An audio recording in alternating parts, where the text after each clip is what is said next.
Democratic political analyst Jesse Mermel and Republican political analyst Jeff Simone. He is the vice chair of the Federation of Young Republicans. Those Mexicans polluting the idea of Donald Trump to the Pope. Jeff?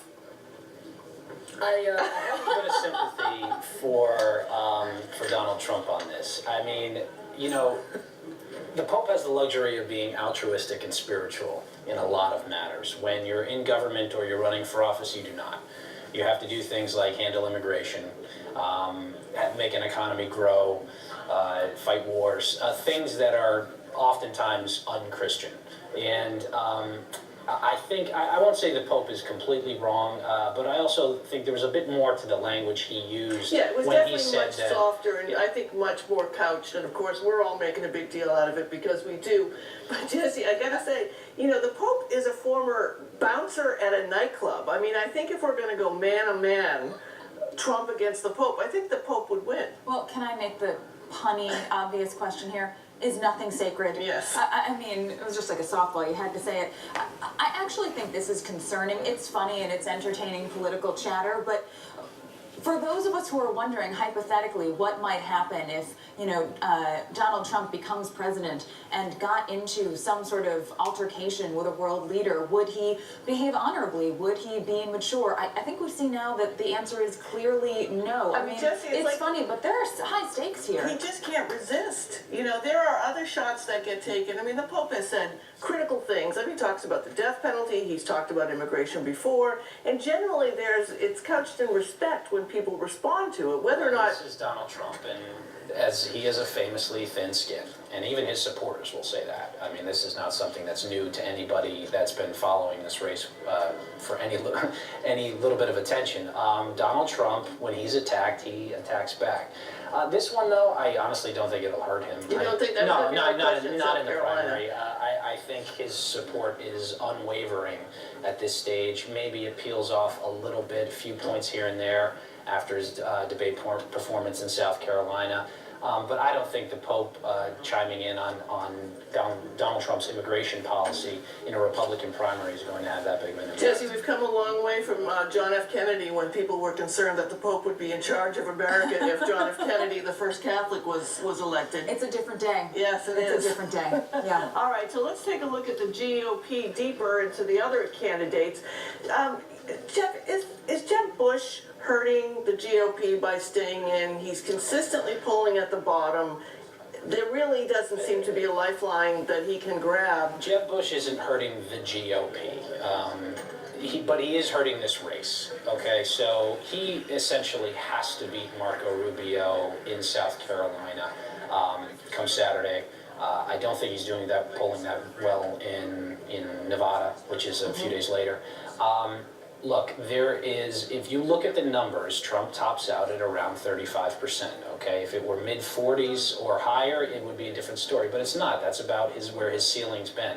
That means 65% of the electorate of the Republican primary does not want Donald Trump. So the longer other candidates stay in there, and they have every right to do it, but are they really doing damage to the eventual non-Trump down to a three-man race? What about Yes, Kasich, Jesse? I mean, he's got some interesting paths we're going to talk about later in the show with one of his supporters. But even though he's down at the bottom of the polling, he still seems to have some life in him. Yeah, and to Jeff's point about the clear numbers of Republicans who don't want Donald Trump, I think Kasich's path is to the vice presidency. You know, particularly if Donald Trump is the nominee, he's balanced in terms of temperament, and he is from Ohio. I know I've said that to you being on here before, Ohio's but I don't think we can discount it. He is from Ohio. He is polling consistently okay. And he has a much better temperament than the frontrunners. I will be shocked if he's not the vice presidential nominee. President Obama said that he does not envision there being a President Trump. Is that American voters are too smart to go for that? Is that a message to the moderates, to the independents, to the old Reagan Democrats that are out there that might, and the union people who might be supporting Trump, that I think you're smarter than that, pick somebody else? I think it's part that, and I think it's part appealing to the folks who bought into his hope and change aspirational message from 8 years ago, who really felt something when Barack Obama spoke to them about the things that America can become and that he really believes we can all aspire to, and almost a classier way to campaign than what we're seeing from Donald Trump and some of his friends on the Republican side. So I think it's what you were talking about, but I also think it's maybe a little bit of nostalgia for the way things were. And it's interesting that if Obama had said that about any other candidate on the GOP side, there would be outrage, but no one seems to mind that he said that about Trump. Well, I think that the bigger thing there is just he doesn't think that Donald Trump is his general election appeal. And all the polling results that we've seen, most of the polling results we've seen that far has backed that up. All the Republican candidates that are in the race now do much better against candidate Clinton or Sanders than Donald Trump does. He barely breaks even within the margin of error. Now, let's switch over to the Democratic side. You're on the Hillary Clinton camp, right? I am. I'm a Hillary fan. So as you're looking at Massachusetts and you see Bernie Sanders winning in the polls as we come close to our Super Tuesday, what are the fears? What has to be done to get Hillary out front?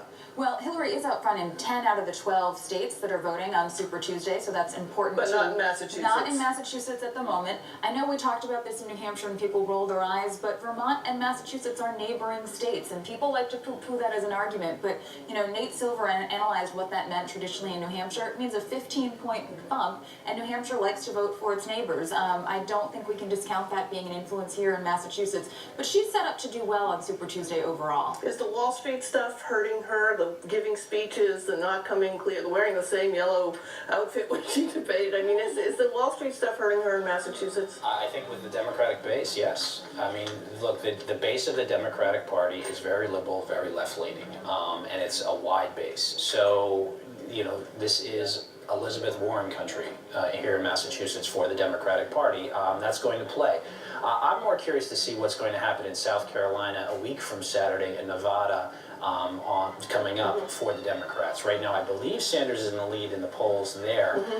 That's 2 losses in a row if Hillary Clinton doesn't win that. And then on to South Carolina. And if for some reason Sanders pulls out a win or comes darn close, the firewall will supposedly be broken down. Jesse, I keep saying over and over again that the death of Justice Scalia has really given Americans an opportunity to see what the Supreme Court does and how important who you vote for president is in the Supreme Court. Do you think his unfortunate demise has actually given some help to Hillary Clinton's campaign in that, you know, she's got this vast experience, she's been a senator, as many of them have, but she's also been Secretary of State, that it might give her some more credibility in terms of being elected? Well, not necessarily his sad passing, but certainly Republicans' reaction to it, I think is helping the Democrats, period, not just Hillary Clinton. The fact that the United States Senate is completely ignoring, or at least planning to completely ignore, their constitutional responsibility to review a presidential appointment, and saying that the president shouldn't even make an appointment despite the fact that he has nearly... Go You gotta let me chime in on this. I mean, it is offensive to the American people. It is not offensive. It is a The constitutional Constitution responsibility All right, let for Jeff finish now, the United Jesse. States Senate. We won, the Republicans won in 2014 to take over the United States Senate. It is advise and consent, and right now the Senate is advising the president that's saying, we are not going to consent. I don't want to get back in the tit for tat. But they aren't even having hang a on, hearing. hang on.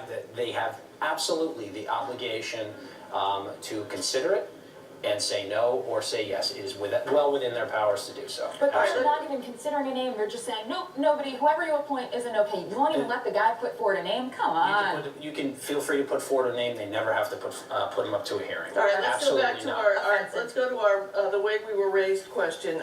President Obama is not going to be attending Chief Justice Justice Scalia's funeral. Is that an optics problem, or is that not a big deal? I mean, you know, people are making hay out of It's it. an optics problem, he should go. You should go. Look, there's precedent for the presidents not going in the past, but supposedly after a State of the Union where he wants to make the country less divided, this is not the way to do it. Yeah. And it's just, I think it's in poor taste. He could go. There's no reason why he shouldn't. And even all that aside, it's a sitting Supreme Court justice who passed away. You're the President of the United States. Go. There you go. Okay, so I've got one little surprise for you, fun. Jesse. We're going to take a look at a picture of a couple of people who sort have really in they look like the future. They look like the future of America. They come from vast backgrounds. They are who we want them to be and who we might want them to be elected. And you want to guess who they might be? One of them is running for president. I don't know. Is it Jeb Bush? No, it's not Jeb Bush. Take a look. Oh. Is that not the future of America? Is that not the future? In my nightmares?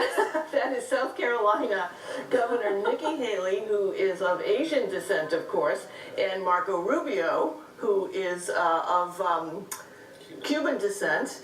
And here they are looking like not Bernie Sanders and not Hillary Clinton, both well over the age of 50. Yeah. So who do we have in the Democratic Party who can look like that? A ton of folks. You've got Kirsten Gillibrand coming out of New York. You've got Anthony Fox, the Secretary of Transportation. You've got the Castro brothers, diverse resumes, young, exciting Latino up-and-comers. I'll plug my good buddy Ayanna Pressley here in Boston, City Councilor, who's around the country stumping for Hillary Clinton. We've got a long, deep, diverse bench in the Democratic Party, but I'm excited that both parties are putting up candidates that are starting to look like America. That's a big deal. How does this happen in the Republican Party? I mean, it's like it's always very Let's entertaining. rewind a little bit. Let's rewind a little bit. We had, we still have an African-American brain surgeon running for president. Well, the brain surgeon part we're not clear on. But He's actually a very brilliant surgeon. Yes, he is. United States Senator from Florida of Cuban descent, under 45, Nikki Haley, as you mentioned, Indian, in South Carolina, Tim Scott. Recently elected senator. But why who's don't we have African-American the there. vast numbers of voters? You know, this is the part that challenges me, not actually that they are Republicans and doing well, but it doesn't represent the base of the Republican Party. So we need a lot more time to get into the history of the demographic changes over the past few decades about who votes for who. I mean, I know that Marco Rubio, when you listened to him on the CNN town hall last night, he spoke a lot about unifying the country, about reaching out to a whole different groups of voters, younger voters, voters of all persuasions and races and creeds, and I think that's why he's got such an appealing Well, message. thank you to both of you for coming in. I'll see you again soon. You want to plug your podcast? The Lincoln Review on iTunes and SoundCloud. There Thank you very go. much. All right, next I will ask one of John Kasich's top supporters about an emotional moment that he had on the campaign trail, so stay tuned.